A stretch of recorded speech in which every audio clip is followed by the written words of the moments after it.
Jis pravirko ir tarė: 100 ly ėjau pėsčias ir nuo vakar ryto nieko burdoj neturėjau. Pavalgydinkite mane, o paskui aš viską jums atsakysiu. Aš kaip norėjau, motina, apkabinti sūnų, pabučiuoti, kuo skaniau pavaišinti ir paguldyt į lovą.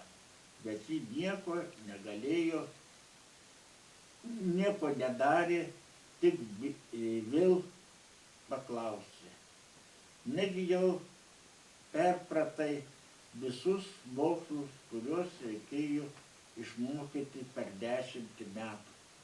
Sūnus atsakė: viską perpratau, ką reikėjo mokytis 10 metų, todėl ir sugrįžau anksčiau. Tai imk teptuką, tušo, popieriaus lapą ir parašyk, kaip mes sakom, parašyk pirmąją 10 hieroglifų, tarė motina. Sūnus išsiėmė iš maišelio, kuris karojo prie diržo, tušo ir teptuką, o motina užpūtė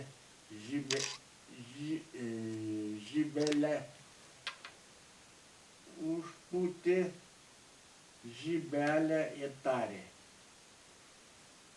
tu rašyti tamsoje hieroglifus, o aš kepsiu raguolius. Po kiek laiko motina sušuko: raguoliai ištepti, ir uždegė žibelę. Hansek vokas parodė motinai, ką buvo parašęs. Patamsyje hieroglifai išėjo negražus ir nelygus. Tuomet motina tarė: žvilgterk į mano raguolius. Hansekvonas pasižiūrėjo į raguolius, jie buvo lygus, gražus, visi kaip vienas, lyg motina būtų juos kepusi prie gero žiburio.